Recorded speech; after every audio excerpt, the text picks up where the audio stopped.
नमस्कार। आपके अपने YouTube चैनल मेरे मन की बात में मैं महेंद्र सुंदरियाल। अभी थोड़ी देर पहले ही अविश्वास प्रस्ताव पर चर्चा ख़त्म हुई है, तो उसके बाद ये वीडियो बना रहा हूँ। तो आज का जो हमारा विषय रहेगा वो अविश्वास प्रस्ताव पर ही है। मणिपुर में जो भयानक हिंसा हुई, जो तांडव हुआ हिंसा का, उस पर सारा देश चिंतित था। अभी भी जो है वो वहाँ से स्पष्ट खबरें नहीं मिल रही हैं। हालांकि सरकार का दावा है कि काफ़ी हद तक हिंसा पर नियंत्रण पा लिया है, किंतु क्योंकि मैं नॉर्थ ईस्ट में पहले जा चुका हूँ, मुझे पता है कि वहाँ की इतनी आसानी से स्थितियाँ नियंत्रण में नहीं आती। तो इसलिए तनावपूर्ण तो अभी स्थिति होगी ही वहाँ भी। जो मितेई वर्सेस कुकी जो चल रहा है उसमें इतनी जल्दी अभी नहीं आएगा, उसमें ठहराव इतनी जल्दी नहीं आएगा, थोड़ा विराम लगने में टाइम लगेगा। उसी को मुद्दा जो है वो विपक्ष ने, जो उनका INDIA करके जो उन्होंने बनाया गठबंधन, उसने जो है वो उसी को मुद्दा बनाने के लिए सब कुछ किया। उन्होंने प्रधानमंत्री से कहा कि उन्होंने मांग की कि प्रधानमंत्री लोकसभा में या राज्यसभा में आकर के अपना जो है वो वक्तव्य दें इस विषय पर। और प्रधानमंत्री ने किन्हीं कारणों से शायद वो मना कर दिया या इच्छुक अपनी जो है इच्छा जाहिर नहीं की, जिसके लिए उन्होंने पूरा मानसून सत्र विपक्ष ने जो है वो ख़राब किया। हालांकि सरकार की ओर से एक पत्र लिख करके भी जो है एक प्रस्ताव दिया गया था कि नियम 167 के तहत हम लोग कर लेते हैं, लेकिन नहीं, विपक्ष को वो उसमें ये थी, आशंका थी कि अगर ऐसा कुछ हुआ तो शायद वक्तव्य देने अमित शाह आएंगे और उनको चाहिए था कि प्रधानमंत्री आएँ। ऐसा इसलिए क्योंकि ये बहुत स्पष्ट है कि विपक्ष की रणनीति सिर्फ एक बिंदु पर केंद्रित है कि किसी भी तरह मोदी का आभा मंडल तोड़ा जाए। विपक्ष का मानना ये है कि अगर मोदी का आभा मंडल टूट गया तो मोदी की वजह से ही बाकी ये सारी पार्टी जीत कर आती है, तो हमारे को जो है वो आसानी हो जाएगी अगर हम उसका आभा मंडल तोड़ दें। ये उनकी रणनीति थी, इसलिए वो चाहते थे कि मोदी ही आए उस सदन में और उनको वो सदन में बैठ कर हैकल करें, उनको परेशान करें।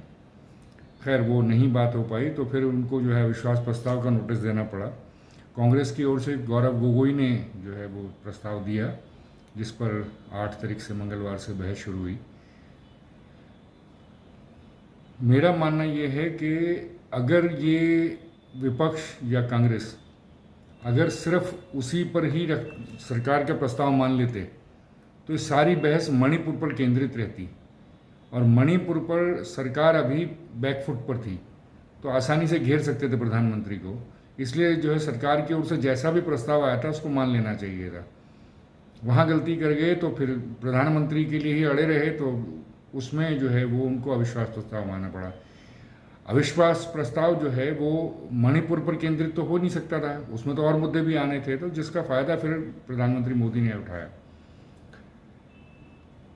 तो उसमें क्या हुआ है कि एक तो सरकार को मौका मिल गया मणिपुर पर कम बात करके बाकी मुद्दों पर ज़्यादा बात करें, आक्रामक रहें और साथ में अपना जो कामकाज किया है उसको हाईलाइट भी करें। इसमें वो सफल रहे। जो सबको प्रतीक्षा थी कि जब इसके समापन पर अविश्वास प्रस्ताव के उत्तर में जब प्रधानमंत्री खड़े होंगे तो उनके भाषण से बहुत कुछ बदलेगा। अभी तक पिछले 2014 से 2019 तक का हमारा अनुभव यही बताता है कि जब भी प्रधानमंत्री खड़े होते हैं लोकसभा में तो सारा माहौल बदल जाता है, बहुत चुटीला, बहुत आक्रामक रहते हैं उनके व्यंग्य। लेकिन इस बार वो तीखापन नहीं था, वो चुटीलापन नहीं था। पता नहीं क्यों इस बार शायद उन्होंने सब कुछ शायद अमित शाह पे छोड़ दिया था, क्योंकि ये गृह मंत्रालय का मामला था मणिपुर, तो शायद इसलिए उन्होंने वो किया। न तो तथ्यों की वो अपनी जो लेके आते हैं पर्चियाँ वो भी नहीं लेके आए थे, और न वो चुटीलापन था, न वो व्यंग्य था। भाषण के शुरू में अवश्य उन्होंने जो है वो अधीर रंजन चौधरी पर कुछ व्यंग्य किए जो अच्छे भी लगे, लेकिन फिर उसके बाद फिर वो मोनोटोनस हो गया उनका भाषण। लेकिन उसके मुकाबले अमित शाह का भाषण काफ़ी प्रभावशाली रहा, क्योंकि अमित शाह हमेशा की तरह पूरी तैयारी करके आए थे। उनकी वो तैयारी राज्यसभा में जो बहस हुई थी दिल्ली वाले सर्विसेज बिल पे, उसमें उतनी तैयारी नहीं दिखी जितनी तैयारी इस बार दिखी। जब कल उन्होंने भाषण दिया तो बहुत अच्छी तैयारी के साथ आए थे, बहुत आक्रामक भी थे, लेकिन बड़ी शांति के साथ उन्होंने हर मुद्दे को उन्होंने झेला और हर मुद्दे पर अपनी स्थिति स्पष्ट की। तो जैसा सरकार का चाहिए था वैसा उन्होंने दिखाया, तो इसलिए शायद इसीलिए मोदी भी थोड़ा पीछे बैकफुट पर थे। जो कुछ भी सरकार की तरफ से मणिपुर के मुद्दे पे कहना चाहिए था वो अमित शाह कह ही चुके थे, तो इसलिए मोदी जो हैं वो आज जो है बहुत आक्रामक नहीं थे। विपक्ष की तरफ से शुरुआत की गौरव गोगोई ने। पहले ये एक पत्र लिख के कहा गया कि पहला वक्ता जो है वो मंगलवार को सुबह जो है वो राहुल गांधी होंगे, लेकिन ऐन मौके पे शायद राहुल गांधी की तैयारी नहीं थी, तो इसलिए गौरव गोगोई ने किया।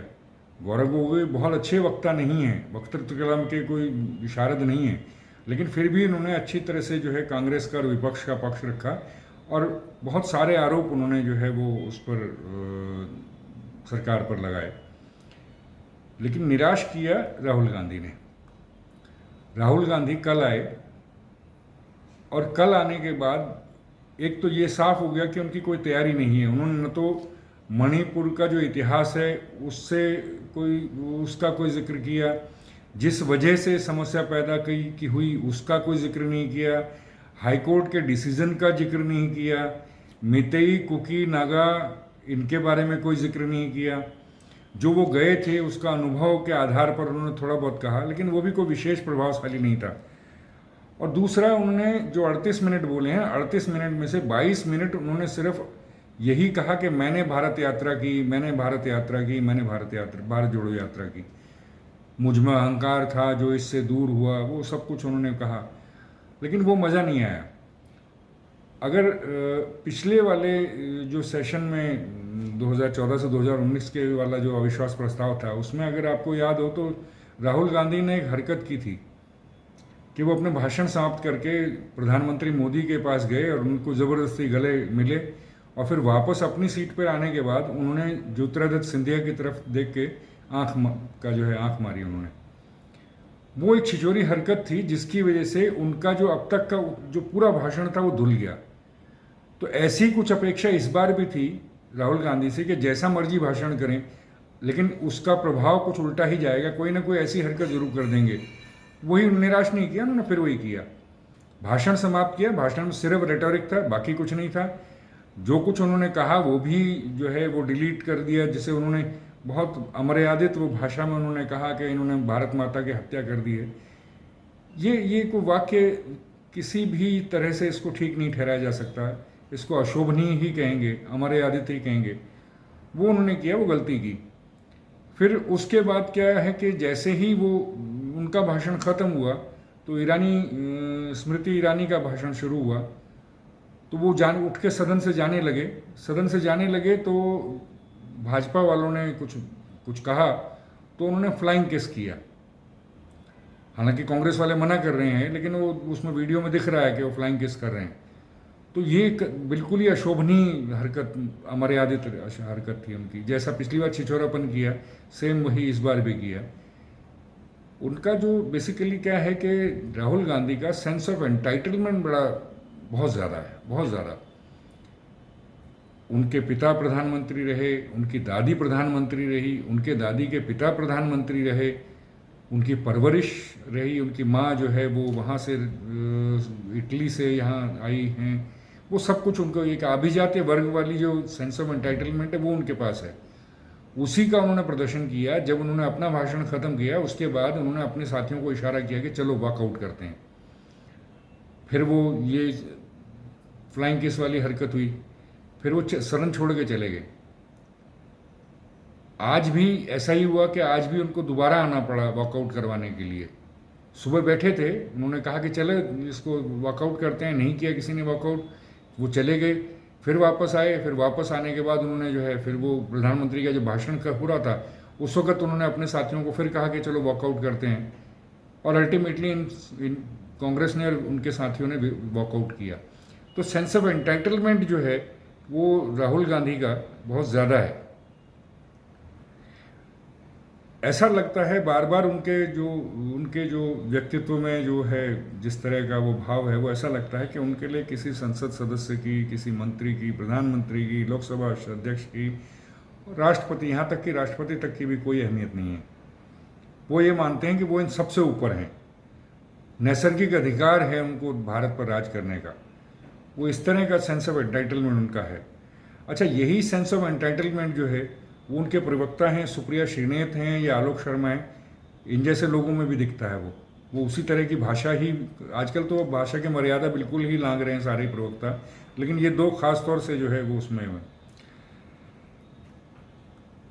अब एक और बात जो नोट करने की है इसमें, वो ये है कि कांग्रेस, विपक्षी, अन्य विपक्षी दल जो INDIA में हैं वो, और ख़ास तौर से कांग्रेस के प्रवक्ता, मोदी का आभा मंडल तोड़ने की रणनीति उन्होंने बनाई है, तो उसके लिए मोदी पर तो वो आक्रामक रहते ही हैं। लेकिन पिछले 2 दिनों में, मंगलवार से शुरू हुआ था, उनके प्रवक्ता निशिकांत दुबे पर बहुत आक्रामक हैं। निशिकांत दुबे जो हैं, उन्होंने जो है झारखंड से MP हैं, उन्होंने इस जो भाजपा की तरफ से जो है उन्होंने इस बहस की शुरुआत की थी और उन्होंने कई सारे आरोप इन पर लगाए। तो उसमें मेन जो वो था, वो न्यूयॉर्क टाइम्स वाली जो रिपोर्ट थी जिसमें कहा गया कि चीन के पैसे से जो है वो न्यूज़ क्लिक वगैरह चल रहा है और बहुत सारा वो था, उसका जिक्र उन्होंने किया। और यही बात मुझे लगता है कि दुखती रग है इनकी, क्योंकि उसके बाद इन्होंने बहुत कुछ जो है वो TV चैनल्स पर उनके बारे में कहा, ट्विटर पर कहा है, कई सारे लेख लिखवाए हैं उसमें। तो मुझे लगता है दुखती रग है। अब आज का जो है वो तो ख़त्म हो गया है अविश्वास प्रस्ताव। उसके बाद क्या? तो अभी ये स्पष्ट हो गया कि दोनों तरफ की रणनीति क्या रहेगी। कांग्रेस की और विपक्ष की रणनीति ये है कि मोदी का आभा मंडल तोड़ा जाए। अभी फिलहाल उनके हाथ में मणिपुर का मुद्दा है। जब तक कोई और मुद्दा नहीं मिल जाता तब तक वो मणिपुर के मुद्दे पे ही मोदी के प्रति आक्रामक रहेंगे।